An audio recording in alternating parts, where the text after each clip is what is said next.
pembelajarannya secara live dan real time gitu ya. Jadi nggak ada negosiasi waktu, oh saya nggak bisa siang ini, saya bisanya malam hari, itu nggak bisa ya.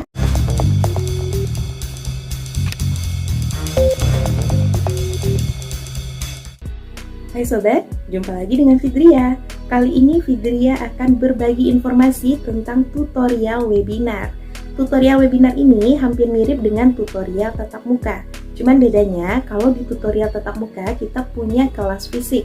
Sementara kalau di tutorial webinar ini kita memanfaatkan kelas virtual melalui aplikasi Zoom Meeting dan juga Microsoft Teams. Tergantung aplikasi mana nanti yang dipilih dan ditentukan ya. Berbeda dengan tutorial online walaupun sama-sama menggunakan jaringan internet. Kalau di tutorial online, mahasiswa memiliki akses tanpa batas 24 jam untuk mengikuti tutorial tersebut.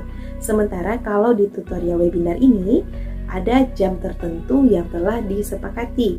Misalnya pembelajaran disepakati setiap hari Sabtu pukul 13. Maka sobat harus menghadiri kelas tersebut pada waktu yang telah ditentukan. Karena ini pembelajarannya secara live dan real time gitu ya. Jadi nggak ada negosiasi waktu, oh saya nggak bisa siang ini, saya bisanya malam hari, itu nggak bisa ya. Awalnya tutorial webinar ini dirancang untuk mata kuliah tertentu yang mengharuskan adanya tutorial tatap muka.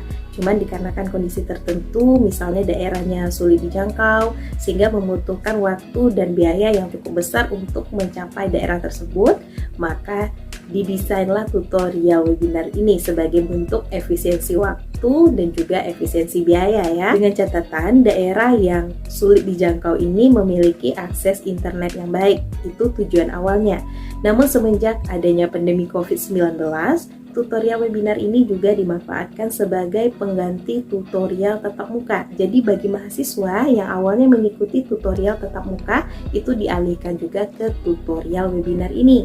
Sedangkan untuk durasinya itu sama juga dengan tutorial tatap muka, di mana jumlah pertemuannya adalah sebanyak 8 kali, 8 minggu berturut-turut.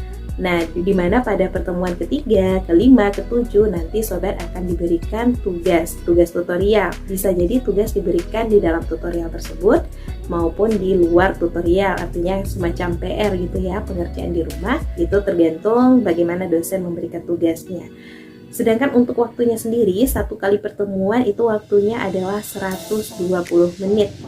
Nah, untuk selebihnya kira-kira gambarannya kurang lebih sama dengan tutorial tatap muka, yang membedakan cuma ruangnya aja. Satu ruang fisik, satunya ruang virtual, itu aja. Sedangkan untuk kontribusi terhadap nilai UAS itu sama dengan tutorial tatap muka. Dibandingkan tutorial-tutorial lainnya, ini adalah kontribusi yang paling besar terhadap UAS, yaitu sebesar 50%. Dengan catatan, tutorial webinar ini atau kontribusi 50% ini akan bisa digunakan sebagai penolong nilai UAS apabila nilai UAS sobat jumlah jawaban betulnya mencapai 30%. Jadi seandainya jawaban tingkat benar dari jawaban ujian kurang dari 30%, maka nilai yang 50% ini akan jadi zonk. Artinya nggak bisa dikontribusikan sama sekali.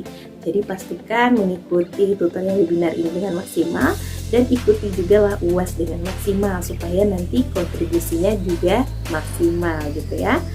Nah, sekian penjelasan Fidria hari ini. Semoga bermanfaat.